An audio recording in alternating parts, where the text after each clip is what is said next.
नमस्कार, आप देख रहे हैं समाचार 18 न्यूज और आज हम ये खबर दिखाएंगे। उत्तर प्रदेश के मथुरा से एडीएम नमामि गंगे की अध्यक्षता में छाता तहसील में संपूर्ण समाधान दिवस आयोजित हुआ। एसएआर नोटिस प्रक्रिया 6 जनवरी से 27 जनवरी तक चल रही है। जनपद मथुरा की छाता तहसील में एडीएम नमामि गंगे मथुरा की अध्यक्षता में संपूर्ण समाधान दिवस का आयोजन किया गया।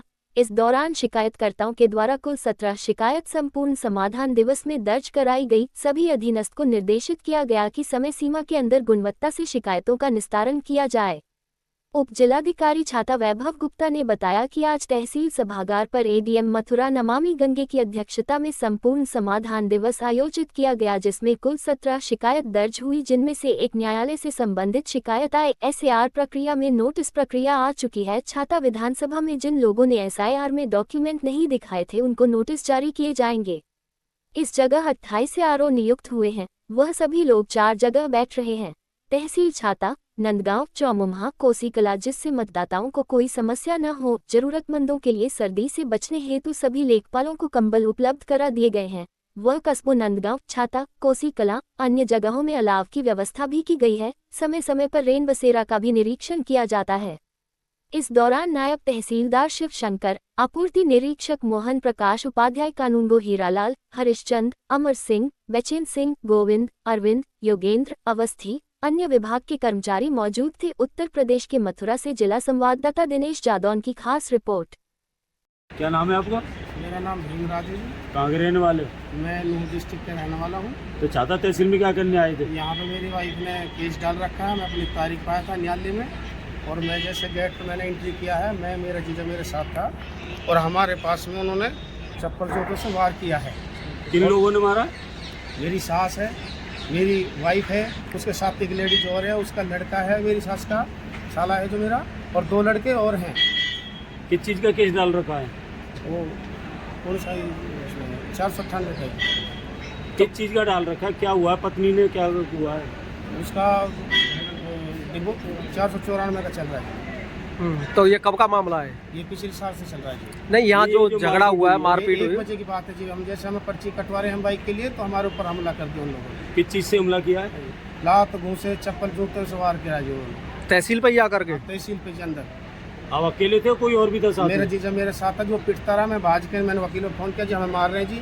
वकील साहब बोले हमारे पास जल्दी अंदर आ जाओ, तो हमने कंप्लेंट जो दर्ज करा रहे हैं। कितने लोग थे वो साला था जी, साले के साथ 2 लड़के और थे, मेरी सास थी और मेरी वाइफ थी, उसके साथ एक और तो है जी। अभी कहाँ है वो? अब वो फिलहाल पता नहीं जी कहाँ पे हैं। वो अपना वकील भाग गए? हाँ जी। वो क्या चाहते हैं आपसे जो मारपीट की है? वो मुझे मारना चाहते हैं जी। मेरे रिश्तेदार मुझे ढूंढते ढूंढते। आपकी पत्नी का झगड़ा चल रहा है, बच्चे भी हैं आपके? हाँ जी, बच्चे मेरे पास हैं जी। पत्नी भी साथ में थी आज? हाँ जी, वो साथ थी जो अपनी तारीफा लगाती है, मैं लगाता हूँ। समाधान दिवस में कितनी शिकायतें आई हैं, कितनी निस्तारित की गई हैं? आज समाधान दिवस एडीएम नमामि गंगे सर की अध्यक्षता में आयोजित किया गया, जिसमें अभी तक टोटल 17 शिकायतें आई गई हैं, और मौके पर एक न्यायालय से संबंधित थी, उसका निस्तारण करा दिया गया है, और सभी को निर्देश भी दे दिया गया कि समय से पूरी गुणवत्तापूर्ण सभी का निस्तारण कर दें। और पुरानी भी अगर कोई शिकायत रिपीट होती है तो उसमें जैसे आज एक आई थी, तो उसमें तत्काल मैंने तहसीलदार साहब को भेज दिए गए मौके पे, और कहा है उसका निस्तारण करें। एसआईआर प्रक्रिया में क्या वो चल रही है?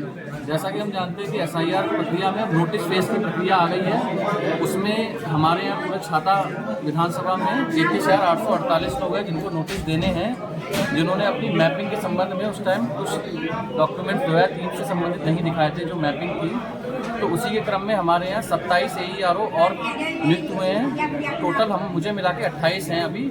तो वो सभी लोग 4 जगह बैठ रहे हैं, एक तहसील छाता में, हमारे नंदगांव ब्लॉक में, कोसीकला में और चौमुआ ब्लॉक में। वो इसलिए हमने किया है जिससे जो हमारे मतदाता हैं उनको समस्या ना हो अपने कागज़ लेके जब वो आएँ। तो नोटिस प्रक्रिया जो हमारी है अभी 6 जनवरी से 27 फरवरी तक चलेगी, और उसी में हमारी 6 जनवरी से 6 फरवरी तक दावे और आपत्ति का भी समय चलेगा, जिसमें कोई व्यक्ति ऐसा ना हो जिसका फॉर्म 6 जिनको नया मतदाता जो है वो ना, कोई हमारा मोटिव यही कोई भी नया मतदाता ना छूटे, तो फॉर्म 6 या फिर कोई ऐसा मतदाता जिसका अपना करेक्शन कराना है, कोई गलती हो गया हो नाम में या जेंडर में या फिर उम्र में या फिर वो एड्रेस शिफ्ट कराना है तो फॉर्म 8 के थ्रू भी वो भरवा सकता है। कुछ जरूरतमंदों को जैसे कि ठंडे से बचाव के लिए कंबल नहीं पहुंच पाए ग्राम पंचायत स्तर पर, सभी को जैसे अभी 1000 कंबल और आ गए हैं और सभी लेखपालों को दे दिया गया है और उनको बता भी दिया गया है कि सभी गाँव में मतलब कंबल वितरित करा दें तत्काल। और पूर्व में भी जैसे कंबल जो आए थे 1000 हमारे यहाँ वो पहले वितरित हो चुके हैं। सर हर साल अलाव के लिए भी लकड़ियों का प्रबंध कराया जाता है, अब की बार कहीं देखने को नहीं मिल रहा है। नहीं ऐसा कुछ नहीं है। जैसे हमारे यहाँ टोटल 12 जगह हैं जहाँ अलाव लगी हुई है। जैसे छाता में हमारे यहाँ 4 जगह है, नंदगांव में 2 जगह हैं, कोसी में हमारे यहाँ 3 जगह हैं, चौमुआ में हमारे यहाँ है। तो ऐसा नहीं अलाव चलते हैं, ऐसे हम लोग भी रेगुलर मॉनिटर करते हैं और रेगुलर वो ऐप पे अपलोड भी होती है। रैन बसेराओं को लेकर के क्या स्थिति है? रैन बसेरे में जैसे हम लोग उसमें भी निरीक्षण करते हैं और ऐसा नहीं उसमें फ़ोटो अपलोड करना होता है डेली। तो छाता में जैसे एक हमारा रैन बसेरा है, चौमुआ में है, कोसी में है और नंदगांव में है। फिर ये भी हम लोग देखते हैं जैसे कोसी एक बड़ा हमारा क्षेत्र है तो वहाँ पे रैन बसेरे में लोग रुकने भी आते हैं। छाता और चौमुआ में भी जैसे गाँव का एरिया तो बहुत कम लोग रुकने भी आते हैं। और नंदगांव जैसे हम जानते हैं धार्मिक स्थान है तो वहाँ भी काफ़ी लोग रुकते हैं।